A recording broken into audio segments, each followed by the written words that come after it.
marketing, and then we really want to make it interactive because this is a great opportunity. I don't know, I charge $2,000 an hour. I don't know what you guys charge, but you're getting them for free today. So think about some questions you may have, and we really want to make it interactive. I think it's always a great format to hear other people's challenges, and you can learn from other people's challenges. And if these guys, how they recommend to help you out, I think everyone will be a winner when we leave here. All right, you guys ready? Well, first of all, I'm going to allow you folks to introduce yourself. So, Monchalee, you go first. Ladies first. Good morning, not morning. Good afternoon. I'm Monchalee from Nimbus Unlimited. We're a small boutique agency that helps all kinds of businesses transition their marketing from traditional to digital. And I'm here to answer any questions you might have. Thanks for being here. Darrell? I'm Darrell. I own White Group Media. We actually use, we help brand restaurants and bars on Instagram as a platform. We also now have brands from that, and we do monthly dinners as well as we do a big food festival at the height of the city. So that we do like 14 restaurants. We're on our third year of doing that. Ahler? Hi, my name is Patrick Ahler. Ahler? I run, it's not Ahler. I run a marketing agency specifically for hotels. We do some work with activity groups and restaurants as well. I have a background in growth hacking. I've bought and sold a few sites online. I have a degree in very technical systems administration. So. Awesome. My name is James Avis, and I run like a small advertising agency here in Hawaii. So let's rock and roll. So here's my first question. Is digital advertising overrated? Now there's a stat out there that the big companies, I'm talking like Fortune 500, a majority of these companies are spending 50% of their budget in digital. And there's a trend happening. Out of these Fortune 500 companies, a lot of them, their sales are not going up. So they're starting to question is spending 50% of their budget in digital. And these big digital ad agencies and digital social media people are starting to get challenged by these people that are spending $330 billion a year in digital advertising. So Darrell, I'm going to start with you. Is it digital overrated? I don't think so. I came from print. We did produce about 3 or 4 TV shows, and I got into social media in 2008 from Facebook and Twitter, and I seen it progress to where Instagram came on. So we created another company to utilize that platform. Monchalee? I would say it really depends on your business and who it is that you're trying to reach. Are you going for an audience who isn't going to be as digitally savvy, who spends more time reading the paper than and still has a flip phone? Or, for example, are you reaching out to the Japanese audience who still relies on printed travel magazines and travel books? You know, so whether or not it's overrated really depends on your business and who you're trying to reach. Should it be 50-50? Depends on you and what you're trying to do. Patrick? Simple answer, you just go where your customers are, where your potential customers are. They're reading newspapers every day. If they're that demographic, then that's where you should advertise. If they're on social media every day, that's where you should advertise. Just go wherever your customers are. So yeah, so I mean, it's who are you reaching, and then research what kind of media are they consuming, and that's where you should be investing your money, correct? Okay, so Darrell, top 3 online platforms you would recommend? Meaning, Google, Facebook, AdWords, social media, Twitter, Snapchat.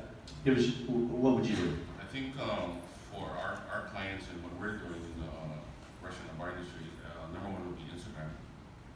Second would be, I would say, Open Table as a source, and then Facebook. What's the Open Table model? How does that work for a restaurant? Curious. Well, Open Table is a reservation module where you can see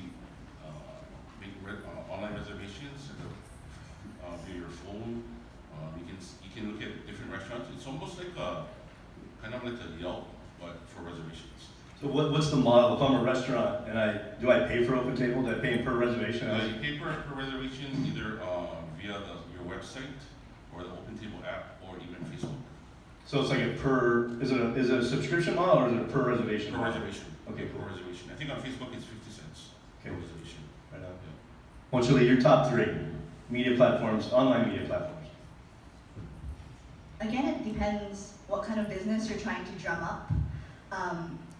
One thing that I often recommend is search engine marketing, or SEM, AdWords, Google Ads, whatever you want to call it. And basically, this is a way for you to reach someone when they're looking for what you do.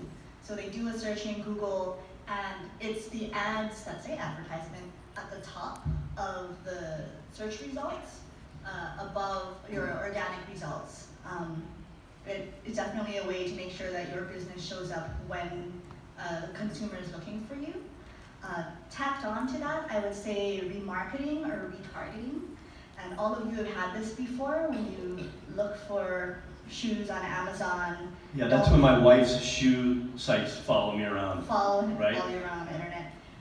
But that's actually a fantastic way to remind people about your brand and serve them different offers or different incentives to come back to you. And this happens usually after they've already clicked on your ad and gone to your website. And third, again, depending on what you're looking for, is Facebook advertising, which does also go into Instagram. And it's because the targeting is better than most that you're going to find out there, because this is information that we have given to Facebook freely. Yeah, Facebook is scary. The laser targeting you can do is really scary. But it works. It works. Patrick. So top 3 platforms, I'd say for hotels and restaurants, number 1, it should be Instagram. It's the most visual. It's been the fastest growing. It's got the best traction. Number 2, I would say Facebook. Facebook's got a big issue right now with privacy. They've got a big issue with kind of declining engagement with individual users. It's kind of turned into more utility network. And then you use it to capture news and stuff like that. But there's massive growth in the space of groups. There's massive growth in the space of messengers, the messenger tools that Facebook has. Number 3 for hotels and restaurants. This one's a big gamble, but if you're going to bet on a social network that's kind of coming up or trying to make a play, I would say TripAdvisor. They're trying to become a social network. I don't know if it'll be effective, but if you really want to kind of be a dominant social player or influencer, whatever it is that you're going for, you always want to get in early. TripAdvisor is in very early stages. I think they launched their platform 6 months ago, so I suggest opening an account there, making sure that you have a profile and you can start promoting your product. Okay, excellent. Let's talk about AdWords. Pros and cons of AdWords. Darrell, you want to take a shot at that first? Okay, Monchalee. Pros and cons. I think the definite pro is when what you're doing is essentially bidding on words that you think people are using to find something that's related to your business. So if it's best hotel in Hawaii, then best hotel in Hawaii, and trying to get your hotel to show up. And so in terms of being able to really meet a need when the consumer has one, it's fantastic. But it also is extremely competitive, and depending on who you are, can sometimes be cost prohibitive. For example, best hotels in Hawaii, let me tell you, every hotel would bet on that, and that price would go up, up, up. And is that really what you're looking to be? Or is there another search term that actually is better fitting for the type of client that you're looking for? And so just kind of thinking through that can be really challenging, and that's why having someone who really works in that area is really helpful. Patrick? Pros of AdWords, I back up everything you just said, and I would say just kind of the breadth of Google, being able to go into not just Google search, but we now have Google Hotel Ads where you can actually bid on a rate on the side. They have a Google Display Network. It's a massive network of different places that you can advertise. I think my concern comes back to the cost of the management management of AdWords, it's very difficult to find positive return on investment for that. It's almost better to do it yourself, or to work with an expert to set it up. But then the maintenance of it can get very costly, so you really have to be successful, find what works, and then kind of expand on that. But, Yeah, I think there's some low-hanging fruit you need to look for, right? Because if you're gonna bet on the best hotel when you're dead, I mean, unless you're the Hilton or Marriott or someone that has a big budget, you're never gonna get that, right? So one of my clients is King Winter Nissan. It's very interesting. So KingWinterNissan.com organically does very, very well. So what happens to us is the Tony Group and New City Nissan buys King Windward AdWord.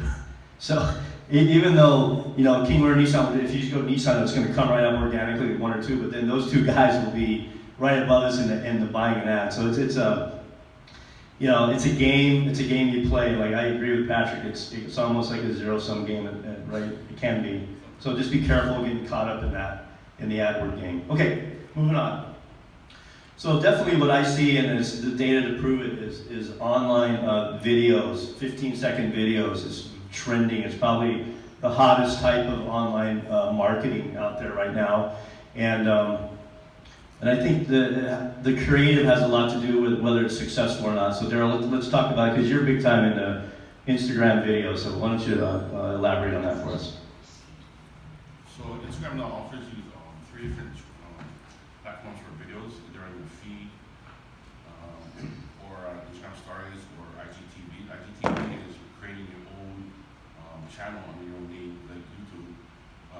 And it's basically, you know, people are just doing it with their phone.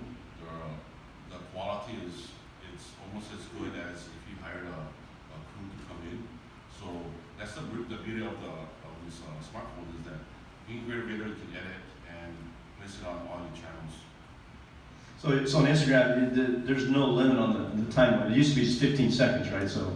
Well, on their feed, it's 10 seconds. On the stories, it's 10. I do stories, depends on quality, you know, from 10 minutes to an hour. Okay. So you're not limited anymore, just a short video on Instagram. Okay. Yeah, we recommend no more than 25 to 30 seconds Yeah. on a video. Yeah. I think if you're doing YouTube advertising, you got about 3 seconds, and then everyone hits skip ad. So, you know, make sure if you're buying YouTube that your creative hits home right out of the gate. Monchalee? Yeah, creative. Yeah, video creative. Video creative. What works best?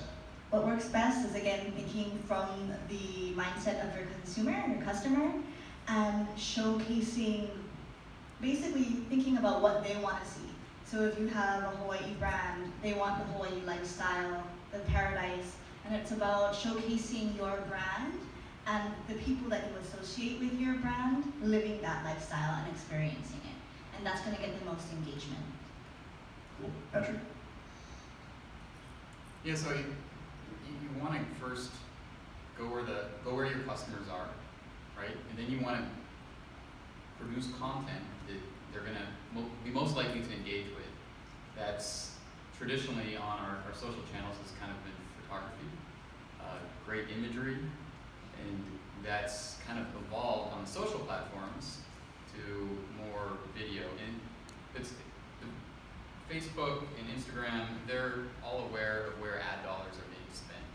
So they need more money, you know, they're trying to grow their stock value, so they're going out and creating video as a way to get more advertisers. But video is more engaging. So yes, video is very important. I think it's the future of Instagram, it's the future of Facebook, it's the future of social. That's why they're coming out with IGTV, Facebook videos. Facebook Live. We just did Facebook Live, Leon G and Ryan. We did a 30-minute Facebook Live yesterday. SorryI'mTender.com. It was really cool. Okay, let's talk about influencers. Just a quick definition of what an influencer is and the pros and cons of influencers. Actually, Darrell? there's 2 types of influencers now. Influencers, as most of us know, is either a famous person, athlete, actor, and usually they have over 100,000 plus followers. There are now another type of influencers called a micro-influencer, which probably has less than 10,000 followers, someone that you know in the community. And it can be, there's influencers for different industries, food, travel, marketing. And I think in here we have Toby, who's considered an influencer, 18 marketing. So Toby kind of does a little bit of everything, but you know, he's on a local scene. Getting to a bigger influencer, the cost-wise, Like a Kardashian, exactly, or like a James. 500 grand a post. Yeah. But most influencers here locally, they do a lot of stuff on trade, you know, give them product or invite me for a dinner, and it's a trade-off for them posting on their Instagram feed. If you guys, on Netflix, there's a documentary called the Fly Festival. Did I get that right? Fire Festival. Probably the best influencer social media marketing ever done. It was a complete fraud. The documentary is fascinating, so I highly recommend you guys watch that this weekend. Monchalee? Influencers.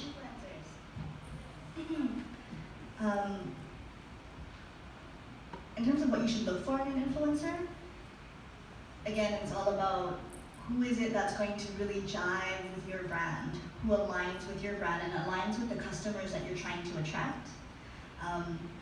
There's, you have to take into consideration how big is their reach, how much influence do they actually have, but also are they going to represent your product, your brand, in the way that you feel best showcases you and will appeal and engage your audience. Patrick? What is an influencer? Yes. And what are the pros and cons of investing in an influencer? Okay, so I see it from the hotel side a lot. Our hotels get hit up all the time. Hey, can we stay at your hotel for free for 4 nights in your best suite with free breakfast and dinner, and you get so much of that, and you wonder, is there a return on investment? So they're trying to trade you with it. Yeah. Hey, if I can stay for free for 3 nights, and then I'll post all day long or about your hotel. Like Darrell said, I think you've got influencers that have come from, hey, we're already a celebrity, and we kind of transitioned that into also being an influencer, and then you've got these influencers that have come up and created their audience, and those are the ones that they're trying to monetize on it. Sure, it's a business now. So, right? Yeah, I think as a restaurant or a hotel or a e-commerce company, you have to be really wise about the influencers that you work with. Make sure you have a minimum number of followers that you expect them to have, that you're getting good quality content, that they're producing something for you. A tip that I like to advise is that if you're going to use an influencer, make sure you have kind of a set scope in terms of what you get in return.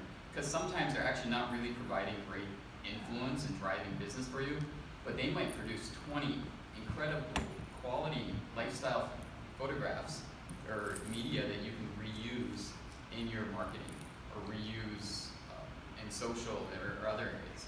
So I think there's more value to influencers than they understand, and it's really the Wild West. It's early days of what the influencer marketing is going to be. I think it's projected to be 20 billion, 5 to 10 billion by end of 2020. Wow. So I think a great advice there is that if you are going to hire an influencer, you get a contract with them, right? What are the points of delivery? That's very, very important. Because I can imagine, hey, I'm going to come and stay in your hotel, and then they're gone, right? And you got nothing. And also be very careful. Chris back here works for the prosecutor's office. Fascinating stuff that he looks at. An influencer can ruin your business, like quickly. So it could be a double-edged sword. Be very careful about influencers. Okay, I learned a lot about this yesterday. Post. How many times a week should you post? And what is a repost? And how should you repost? So Darrell, you had some great points on that yesterday. We recommend at least once a day, either your feed and your stories. Second question was repost. Yeah. So how should you handle a repost? Okay. So. Or customer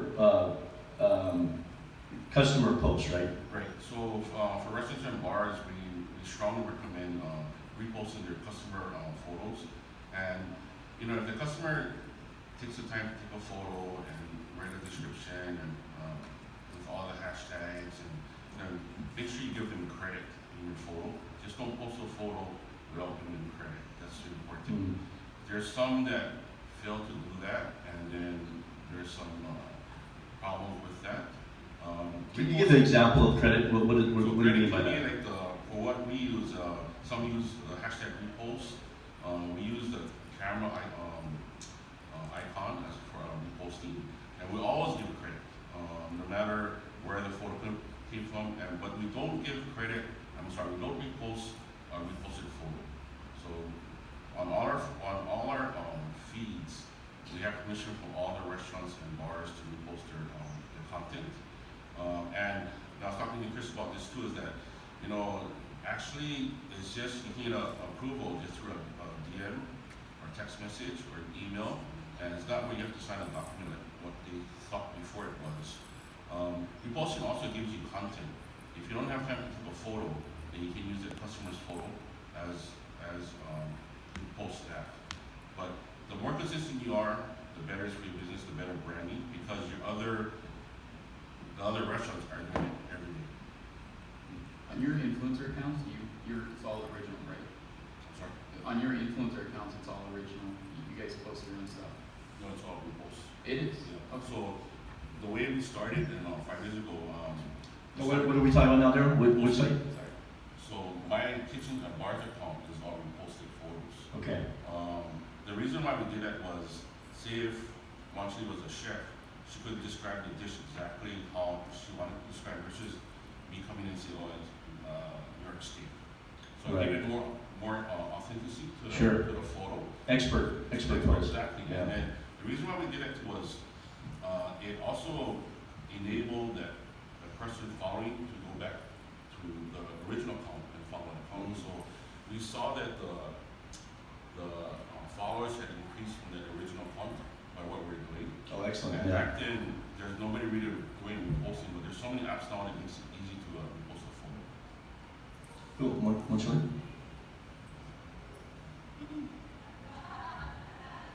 I agree that there should be some kind of post every day, at least one, sometimes more. And I say some kind of post because, like Darrell said, it could be onto a feed, it could be a story. And in terms of post or not to repost, Right. definitely it should be a healthy combination of both. You should definitely be generating your own content to attract and engage your audience, but your consumer-generated content is gold. Think of it like an endorsement. Endorsements, yeah. Right? It's an advertisement. It's not you tooting your own horn, it's someone else tooting your horn for you, and you just happen to be sharing it. And so absolutely do that and absolutely give them credit for it. It also feels like to them, if you've shared their content, that you recognize that they are a good customer, and that makes them feel better and builds loyalty for your brand. Yeah. Great answer. Patrick, anything to add to that? Okay, my last question, and this is a good one. Patrick, I'm gonna give this one to you. It's like, how many hashtags number one, should I have, and then how many should I use when I'm posting? So, All right, you guys ready to do some work? this is a great answer right here. What you want to do for your account is you want to create a library of hashtags. So it's going to be a lot. You want to create 150 hashtags. 150. So this is market research. And what you want to do is go find hashtags. The sweet spot is about 500,000 posts per hashtag. So if you do a hashtag, so this is predominantly Instagram, right? So let's say you go on Instagram and you search Hawaii restaurants or Hawaii hotels, and it has, 55 million. Yeah, posts, 55 right? million. That's too much. You're never going to get ranked up there. The chances of you getting ranked up there are slim to none. So you want to focus on posts or hashtags that have around 500,000 posts. Now, for your individual post, when you're going and posting an image, you don't want to use 150 hashtags per post. You want to use a blend of about 20 to 25 hashtags. this assumes you have under 50,000 followers. As you grow in your follower count, you can do less hashtags, and it's kind of expected. But I would say usually about 20 hashtags. And what happens? When I post, I need to have 20 hashtags on my post. Is that what you're telling me? Yeah. Okay. If you're just starting, you're running a small account. Yeah, if you're growing, you want to grow, right? I would You post gotta be about aggressive in the beginning. 20 hashtags. And what happens is you start to rank for these searches. So let's say you run a Chinese restaurant and it's Waikiki Chinese restaurant is a hashtag.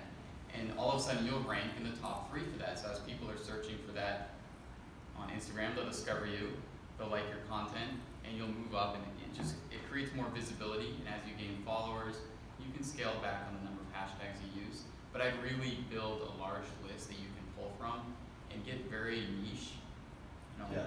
very specific, and play around with it, and that's how you grow. So was it hashtag.com, which is a resource where you can go see how different verticals like restaurants, hotels, or bars, how they rank. You can get some data there, right? And then that can like be starting your research of where you need to be posting to, right? And then just to be clear, so Patrick, we're not going to be posting 125 of my own. That's just like a great exercise to do. That it might be like the 120 one that all of a sudden becomes very popular, right? Yeah, you shouldn't be using hashtag Hawaii or hashtag restaurant. If you're using that, you're not doing good. You want to have Your own 150 of fairly unique, niche right? Yeah. hashtags. Yeah. Okay, cool.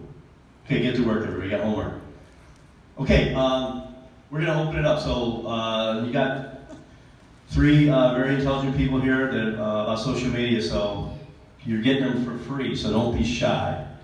If you could just stand up and kind of state what your business is, and then ask away. Questions? Chris, I know you had a couple. Yes? So on a hashtag, if I repost, well, what I like to do is that, see I'm following a particular cigar brand, I'll look for their hashtags, and I'll put that in my folder, because they'll pick it up, and they'll see what I'm posting.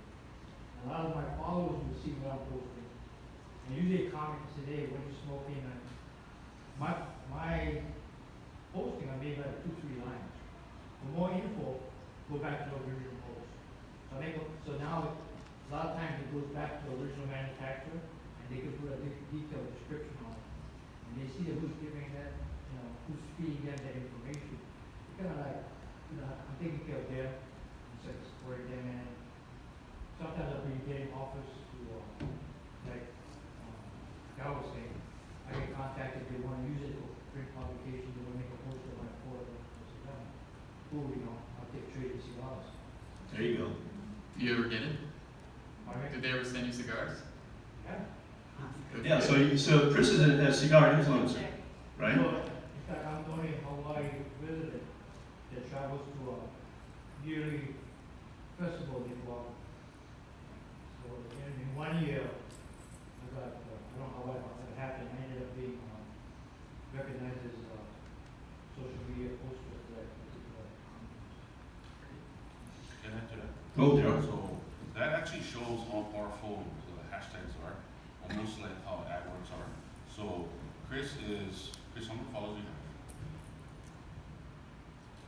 I don't know, I have to check.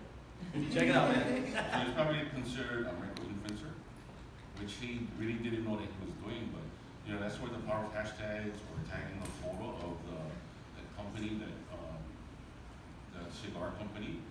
So he benefited from that without even trying to do anything. And that's how powerful hashtagging is, and what the benefit he got from it.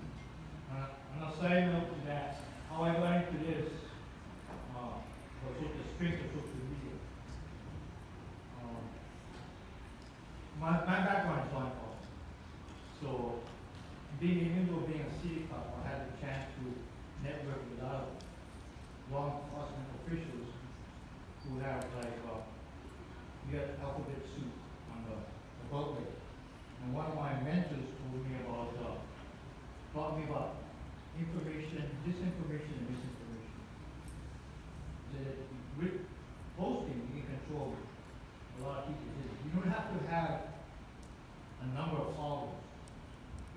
have, like, for instance, say I have, I think I have 2,000. Was it 2,000, right? We're looking at it right now. Yeah, but those who follow me, they have 6 figures of followers. They repost what I post. So I don't have to have thousands of followers. I can have maybe 5,000 of my followers. They have tens, hundreds of thousands of followers following them. If they repost what I have, it's like, it's that synergistic effect. Yeah. Exactly. So if I send out misinformation, like, what's the big trial now? One of my hashtags that I cannot post right now, I'm thinking about posting, Philadelphia in paradise. But you'll type to me, being an enforcement, that's not going to be politically correct. But if I post something like some disinformation, like some information about the trial going on, hashtag Philadelphia, my followers trust me.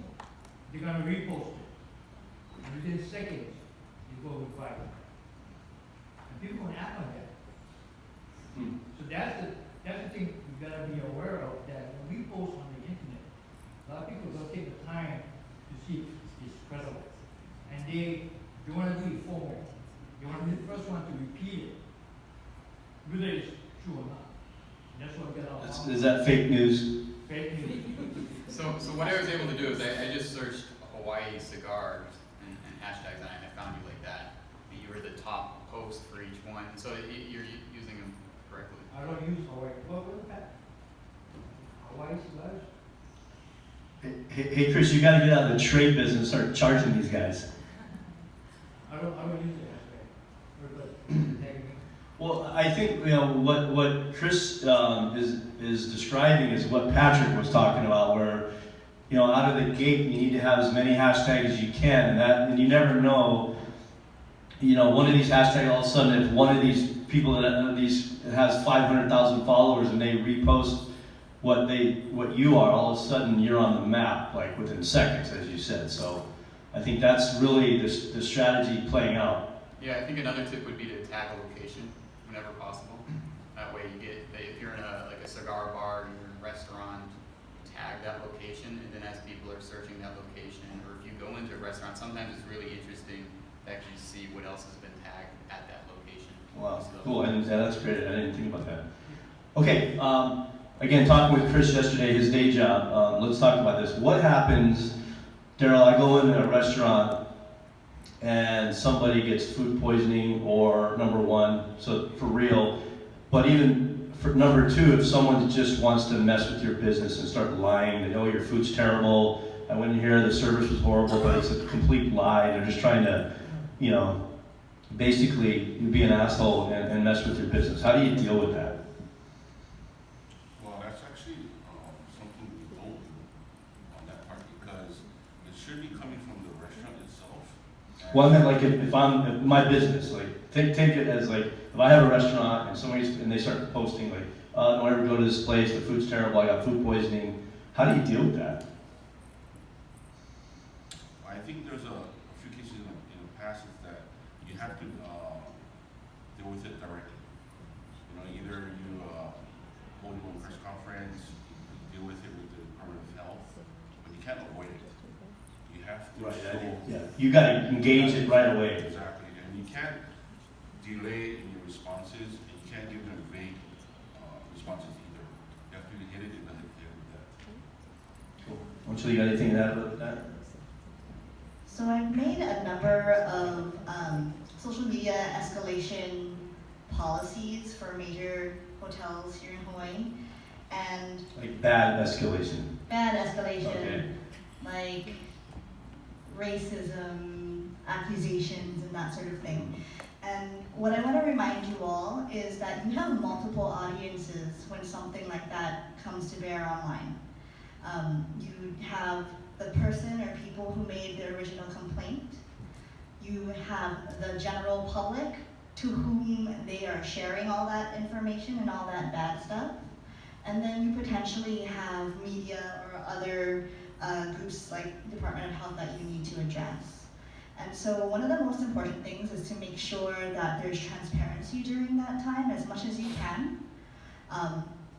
definitely reach out to the individual or the group that's making the complaint directly, but make sure that you make it known, whether it's on your website or on your social or whatnot, that you are addressing the issue directly with those people. And sometimes that's just as simple as thank you so much for bringing this to our attention.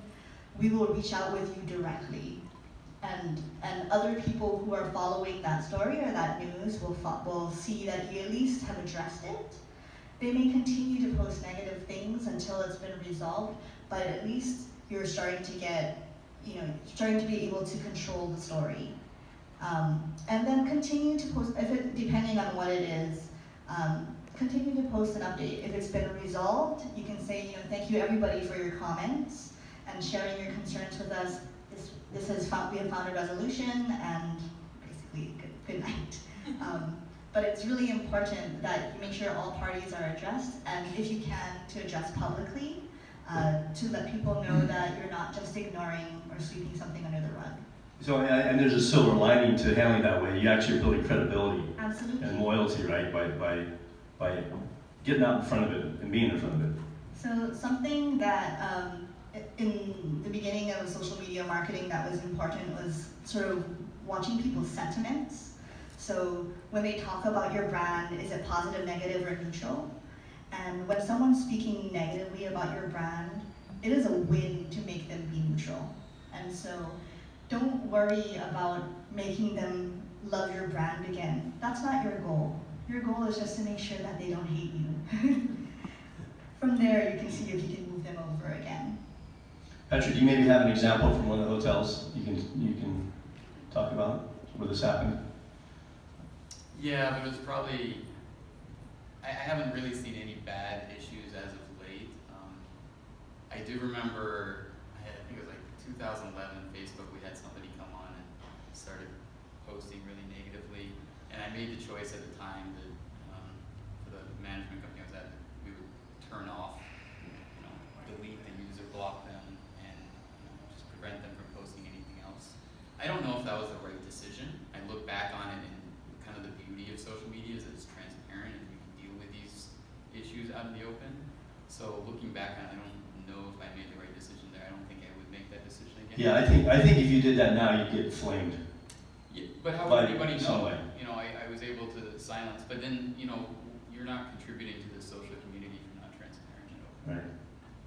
Cool. Any questions? Go ahead. Hi. So what's your business? I'm a real estate broker in Waikiki. Real estate? Okay. Yeah, commercial real estate. So Oh, commercial. yeah, so Okay. I've got Asian in Hawaii, I've got Urban Outfitters in Hawaii. Oh, cool. Thank you. Right on. Yeah, thanks. I actually don't do enough to advertise in my own usually because my negotiations are so confidential and the brands want to be the ones to announce to the community that they've Okay. But what I'm curious about is, have you guys have any metrics for determining the return on investments? There's a lot of time, energy, money that goes into either paying someone to do social media or to do it yourself. And have you seen any case studies you can share with us as to how it actually translated into more business? Great question. That's why you're saying this. Monchalee, hit it. Because this is what you do, Monchalee. That's what I do. So in terms of return on investment, right, it really depends on your business and what you're looking for. And also ensuring that your system, so before you even embark, if you haven't started your social media yet, before you, or digital marketing, make sure that you've laid the foundation to track all of those things, to give yourself the tools to track your return on investment. So for example, within Google Analytics, make sure your Google Analytics is turned on, whether it's in your Super important. Yeah, super important.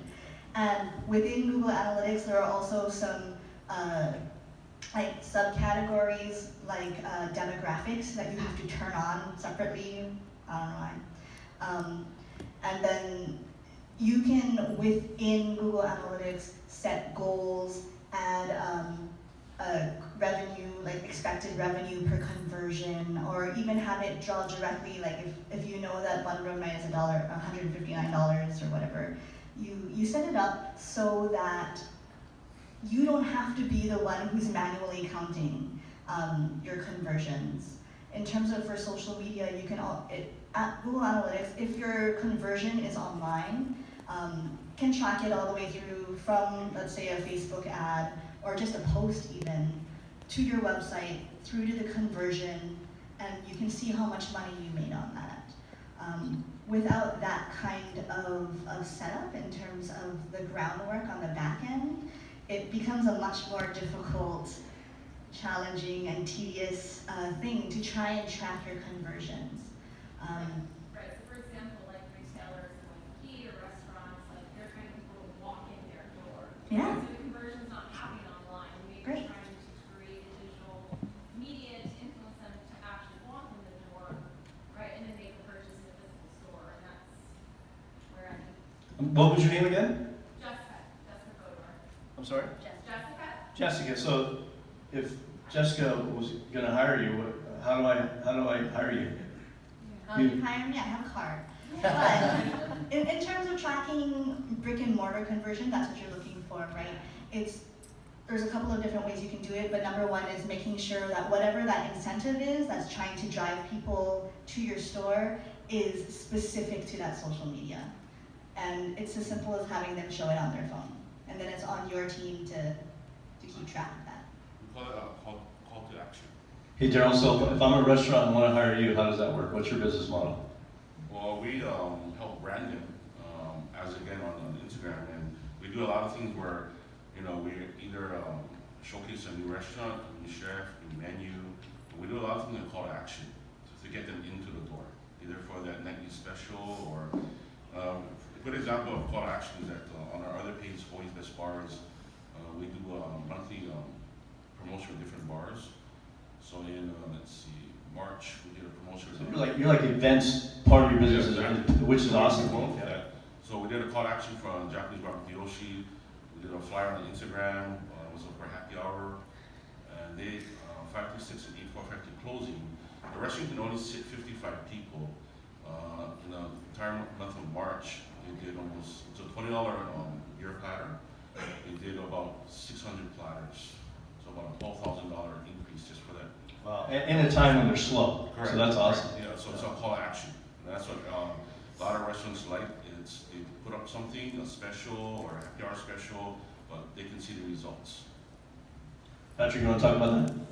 Yeah, so I kind of want to add to that, and I want to say that the concept of marketing has really evolved with social media, and that we're no longer in a place where it's, hey, I put up an ad, I get a conversion. It's very complicated now. It's connect the dots, right? So they might see your content on social. They might then discover your LinkedIn page.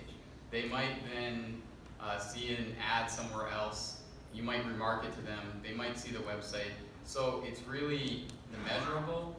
Sometimes it's share of search, but you really need to know what that measurable is and set a goal.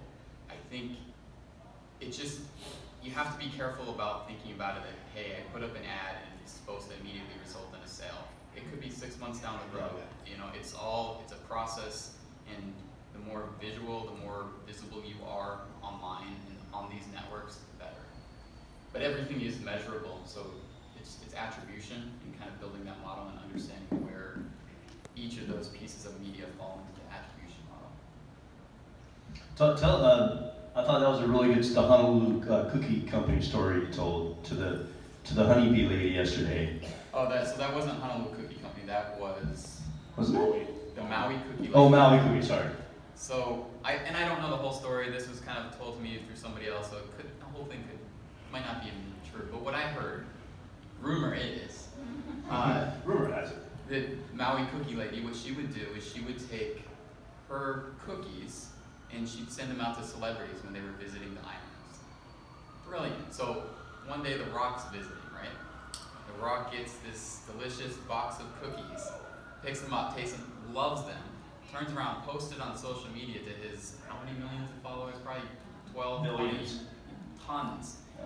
He's an incredibly influential person. And so him posting that launched her small business into the stratosphere. So something like that, if you think outside the box, and that's just an example, there's ways to use influencers that don't necessarily require paying a Kardashian $100,000. Yeah, that was brilliant. I think the message here is you be consistent. It's a process. Don't just think you're going to have a home run out of the gate. You just got to keep at it. And you know, it does work, but you got to keep at it. You have to be consistent. I can add to that. Actually, about 3 years ago, we worked with Monchalee. And from that, Yeah, was it you? yeah. So, you know, over a period of time, she was able to do a pop-up at Saks Fifth Avenue International Marketplace, and she started to get all these different athletes and stars to get her cookies. She was actually on Good Morning America too. She did Bruno Mars did the cookies for backstage. So she could actually print the faces of these artists on the cookies, and that's how we got her more famous. But yeah, about 3 years ago, we worked with her on branding.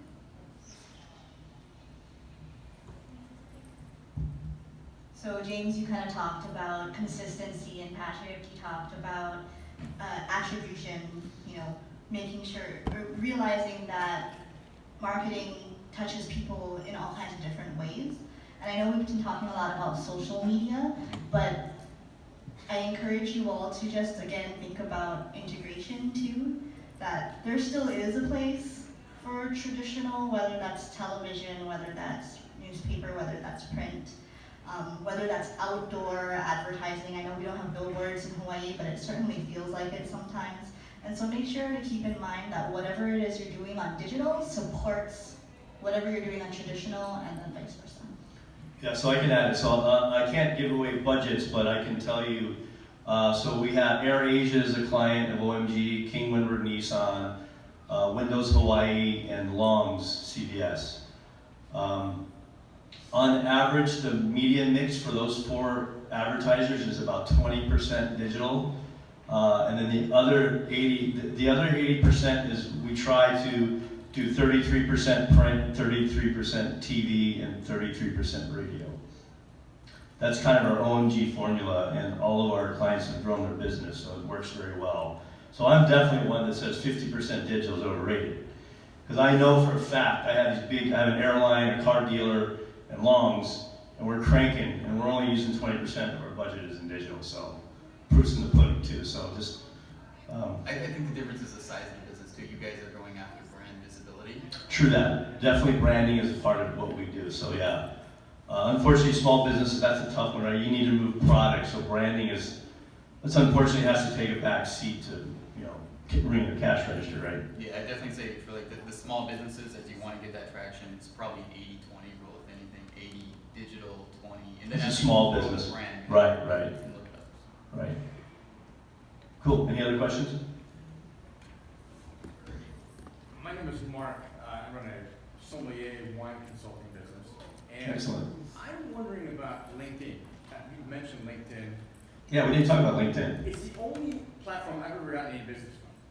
I mean, Facebook to me, it's just you hear about people die. I mean, it's just going now. It's kind of depressing if you look at Facebook. So, but LinkedIn, I feel like I've gotten maybe professional contacts, gotten business through LinkedIn, but I don't, I'm paying for that. It's just been things that I've done on my own. But what about developing content for them? Does that pay off in your opinion?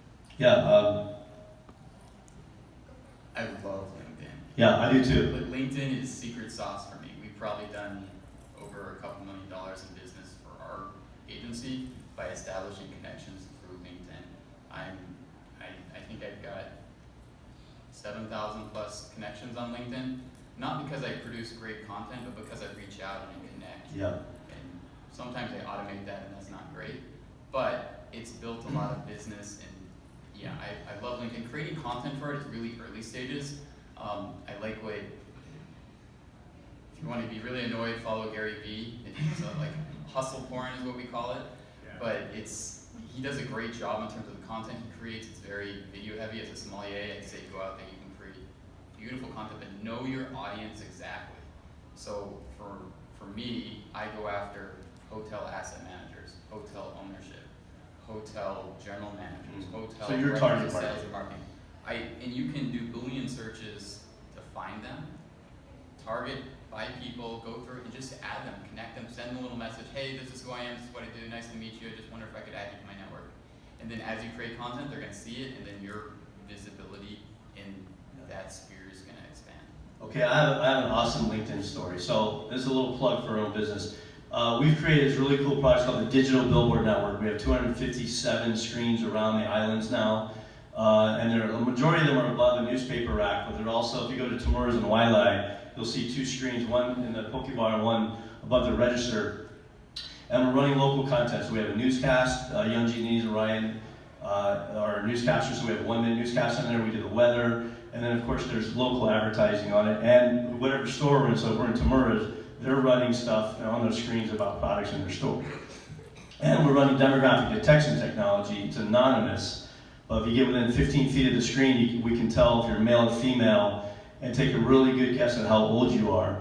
And not only that, but we also have those metrics for every piece of content that runs on the network. So if Patrick is running a staycation for one of his hotels on our network, we give him a report at the end of the month about how many people actually saw his ad and how old they were and the demographics and when they saw the ads. It's very interesting. So we've been so successful here in Hawaii. Now my other job is to sell this to other newspapers across internationally. And we now have 8 big, huge newspapers that are running our technology in their markets. And how we got these leads is my cohort, who's the SVP of operations. He runs all the OPI, he prints the paper, does all the circulation. He has a massive following on LinkedIn of all these other circulation directors across the world. And as we started winning awards at these big newspaper seminars, he would post our awards, and that simple thing got us pretty much all of our leads, and we continue to get it. We're in New York City, we won another innovation award, and every time he posts something, all of a sudden we'll get like 10 or 12 big leads for people following him. So, and his followers are our target market, which are other leaders, executives of big newspapers. So that's my LinkedIn story. I appreciate that. It's good information. One thing about Gary Vee, you gotta be careful. He wants to buy the New York Jets. Anyone who wants to buy the New York Jets, you gotta wonder about that. Yeah. Any other questions? We've got like 5 minutes, folks. We'll wrap this up. And you can come up and talk offline to these folks if you'd like to as well. Cool. Well, thank you very much. I thought today was I learned some more stuff today. It was awesome. We got to do this weekly. Podcast. Okay. Thanks, everybody.